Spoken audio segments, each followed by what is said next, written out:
Well, my name is Jack Boyd Smith Jr., and I own the JBS Collection, which has been set up to collect rare and unique cars to share the experience with the world. Thank you, Jack. My name is Travis LaVine. I am from LaVine Restorations. We are in our 50th year of restoring high-end classic and antique automobiles. My parents, Eric and Vivian LaVine, started our shop in 1974.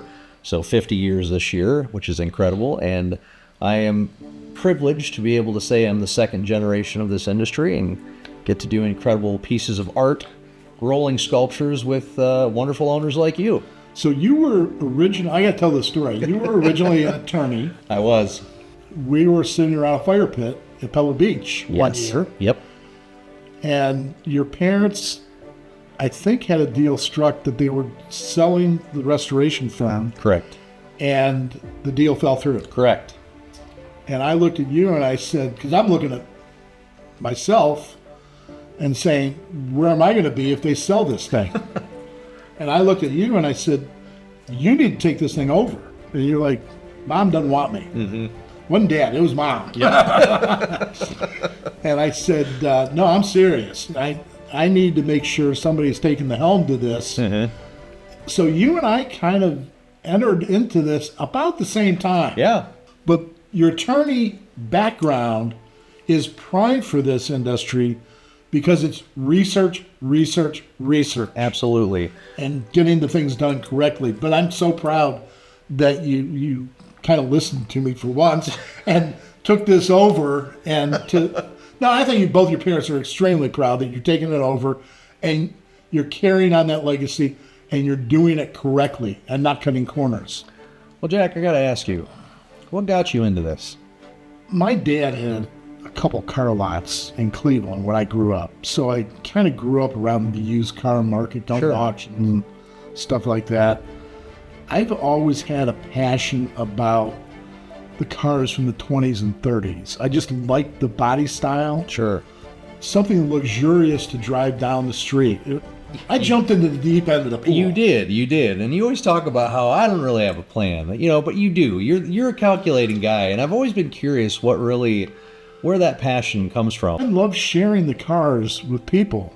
You go downtown for lunch in one of these cars, snaps necks, turns heads, whatever phrase you want to coin, but you park it on the street and people come up and well, tell me about this car. Wow, my grandfather had a Packard, or my grandfather had whatever the car is that's on the road. I'm trying to collect things that are rare and unique to share with people, because I think if you share it with them and you can educate them, then they're like, wow, now I appreciate that car. Sure. Before it was just a car. So you're really bringing history to life here. Oh, we are, and preserving. Sure. Well, we started talking about the rarity of the cars, and we have a number of cars that are very rare. Sure. Very unique. I mean, one of one of five. I mean, low production cars. The Minerva being one of them. A couple things I wanted to make comment on the Minerva from my viewpoint before I turn it over to you is your mom had presented this Minerva that was owned by L. Chesney, and she was more about what collection it was going into, who was going to be the next owner in the provenance of the car. And it wasn't so much maximizing the dollar that she was selling the car for. Sure. I think it's pretty much industry-wide. It's their baby. Sure. They're passing it on to the next generation. I don't own these cars. I'm the custodian. I'm just watching over to get them to my kids. Sure.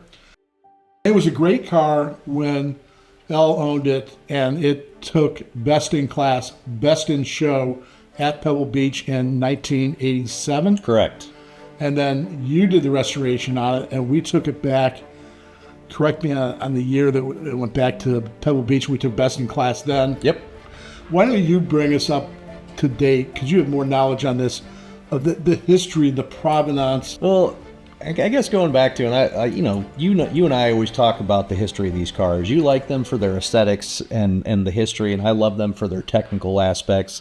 I nerd out on that stuff. You all know that. I know you probably eyes glass over after a while with me, but cool thing with this car company, like a lot of other car companies out of this era, is they started out making bicycles. Minerva really got its start making bicycles, and then it was motorcycles, and then around 1902 they started manufacturing cars. And they manufactured cars for a number of years. They had a 2, 3, and 4-cylinder car that they did, and then in 1908 they got an exclusive license for the Knight sleeve valve engine. And that's really, in my opinion, when Minerva started to really excel. The whole concept of the sleeve. Explain this, because a lot of people don't know what a Knight sleeve engine is. So, well, the history of Minerva is incredible anyway. The Knight sleeve valve engine really was a neat part of their history because it was an engine developed by an American engineer, Charles Yale Knight. And if I'm not mistaken, he actually was from Indiana. He manufactured the engines out of Illinois, but once they got this exclusive license, they started using these engines, through the rest of their production. And the whole concept behind it was, instead of having an external tappet valve that had a noise to it, right? You had these concentric cylinders that allowed for the intake and exhaust valves to be built into that. They used a decent amount of oil because of that design, but they were inherently very quiet. And that quietness in that period was a really big part of the allure of a luxury vehicle. It wasn't so much nowadays, if you're driving a Lamborghini or a Ferrari or whatever, you want them to be loud and noisy and everything else. It was kind of the exact opposite then. You're talking about the Knight sleeve engine, and one thing I think is important to bring out about that engine, because it is so quiet. Sure. You start the car up and it's like, is the car running or not? But the important thing is, a lot of people get behind that car and it smokes. Yep. And people are like, is the car running properly or not running properly? Because look at the smoke coming out of the tailpipe. But it's really running well. Yep. When it's smoking like that. Yeah, and for what those engines are set up like, when they are set properly, that's actually, one, it's kind of a inherent design issue with that, just because you're dealing with a totally different type of surface-to-surface contact and everything else. But considering what the design is, the fact that it smokes as little as it does is a testament to the engineering and the way that we build our engines, which, again, thank you, Mom and Dad, for building an incredible company on this. But that's that's the neat character of the engineering of that car. The other thing, too, you got to talk about with that is that's an era where the design of the engine was as important aesthetically as the engineering of it. And when you open the hood on that car, that engine bay is stunning. You have this aluminum crankcase on it, this single construction inline 6, gorgeous head setup on it. The exhaust manifold is beautiful. The Zenith carburetor on it is perfectly proportioned. It's completely symmetrical. It's a work of art just to have that engine that way. So when they did this design and started bringing these cars, the Minerva Mark, into the real luxury market, that was a big part of it. And Minerva as a company really started to hit its stride in the luxury market around 1920. At that point in time, you had guys like Henry Ford that owned these cars. In the U.S., it was the socialites, the industrialists, the Hollywood crowd, and all that. And there were two guys that really were a part of creating the Minerva Mark in the U.S., and that was a guy by the name of Emerson Brooks and another guy named Paul Ostruck. And they actually set up the first Minerva branch or showroom in New York City in 1920. And then from there, it just kind of snowballed. And the whole idea with Minerva and why it was very popular is they were regarded as having the same quality or better as a Rolls-Royce, but a little bit cheaper. And they were kind of called the Belgian Rolls-Royce. That was a big mark of pride for Belgium to have a car regarded as that. The Minerva is, if you look at the appointments on that car from bumper to bumper, everything was high quality. There were no corners that were cut on that car. The engine system to the presentation in the engine bay to all of the appointments in the interior, the communication system between the front and the rear seat, the whole, the jump seats in it, the center console in the back, if you will, that has the decanting, the system and smoking system and all that, the little compartments and whatnot. Everything about that car was designed to be luxurious. The fact that it has a divider window in it so you could have very private conversations. The fact that it had roll-up windows, shades, so you could have privacy in the car, down to just the way that the construction was done. The window cranks on that car, the actual window track system, instead of being two arms. The track has all those teeth. Yeah, it's geared. It makes for a super quiet, easy way to roll up the window. Just everything with that car, the way the engineering was done, was just done to a very high level. The door release handle on the inside, how it's that, beautifully cast and plated, The detail. head type deal on it. Yeah. And for any car to be compared as an equal or potentially better than Rolls-Royce, especially in that period, that was a huge statement to make. That was a very bold statement to make. It was truly a beautifully engineered and designed car. There were no, that'll be good enough, or this. There was no cost-saving measure with that, we'll say. And when you get into that car, it doesn't take any time to realize that. Everything about that, you could be the least car person, person out there, and you're going to get into the back seat of that car, and you're just going to say, yeah, this is the Ritz-Carlton. This is... Yeah, it truly is. And that's what's so incredible about that mark, and to be able to share that through an avenue like this is incredible, because most people never in their life get to experience that car, and that's an absolute shame, because it's truly a work of art. I also love the running board, which, correct me if I'm mistaken, because I probably am, but it's German stainless with inlaid mahogany. German silver. Silver with inlaid mahogany. Yep. And then there's pins that drive all the way through, and there's an opening in the running boards so that you would rub your feet if you had mud on them. Yep. And then as that mud would dry and become dust, it would fall in between the running boards as you're driving down the street. Absolutely. I love the story that you tell about the fabric in the back seat. Sure. It was made on a loom that was over 100 years old to replicate what it was like when it was made in 1928. Sure. I mean, I gotta put a tangent on this real quick here, because that's something we're very proud of. But we worked with historians. We did, I think it was 19 different variations of custom upholstery for that car. We worked with historians both in the U.S. and in Belgium to figure out what fibers were available, how the weave, overlap, and everything else should work on it.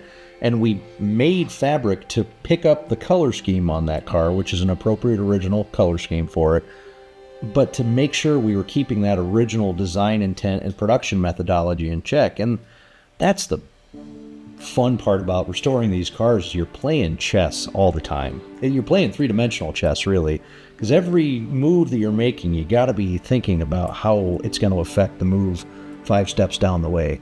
And things like that are what keep that car true to its originality. So 100 years from now, my goal with all the cars that we restore for you or any of our clients is we want to make sure that if it goes, if it gets torn apart and somebody knows it went through LaVine Restorations, that's the closest approximation you could have had to that car being 200 years old and being original. And that's something very special. Well, in a lot of cases, when you're doing the restoration, bits and pieces, as I'll call them, parts, Sure. aren't available. Absolutely. And you have to make them. Absolutely. And you have to start with a diagram or a drawing to say, okay, what was the spring? What was the nut, the bolt, whatever, the clamp Yep. that was in this location? What did it look like? How big was it? Now we have to make one. Yep. Because you can't buy one. Absolutely. I mean, parts on a Packard, you go to some of the prominent distributor of Packard parts, and they're like, I haven't seen one of those in years. Sure. This is where the industry gets very interesting, right? You are forced to rely on context clues, the understanding that all these cars are dominated by the laws of physics. There are certain limitations to what things can and can't be. You get lucky where there are archives out there that might have a photo of a part, or somebody somewhere might be willing to lend you one to replicate, or you're able to find original blueprints, which we have, as you know, a very wide archive of original blueprints for Packard and things like that. And so you're challenged with trying to make sure that you don't just take the easy route of, you know what, maybe this was something else, but hey, this will work. And that's fine for this industry, to keep cars on the road. But with the type of work that we do and the type of work that you expect, we're going to make sure We're preserving it. Yeah, we're going to put every bit of our resources and effort into ensuring that one bolt is heavy-headed, because that's what it was. They didn't have hardened grade 8 bolts at that point in time, or whatever that might be. I appreciate the car being done correctly. Exactly. And authentically. Absolutely. That when you're done, I know that car is spot on exact the way it was in 32, 33, 35, I mean, whatever the year Sure. was. So Travis, I just want to thank you for your time and effort in this. I mean, we covered a lot of information, but also want to recognize this is just the start of a series of a number of cars we're going to present. Absolutely. And try to educate people. You may want to talk about a little bit about younger people coming into this as a profession. Sure. Well, Jack, thank you for giving us the opportunity and sharing your collection here. And the exciting thing about this is we can use this as a tool to educate young people, and the reach that you get out of something like this is incredible. But it's been a big passion of ours at LaVine Restorations, is bringing young people in to show them this is a career and a profession. It's not just a job, and it's a challenging one. But opportunities like this where they can see their work out in the world and get to meet with people like you and do awesome things like this and incredible cars is a tremendous opportunity. So I tip my cap to you for that. Thank you very much. And yeah, this is great. I mean, It's just the start. absolutely. Got more coming down the road, so to speak. Very good. Thank you much.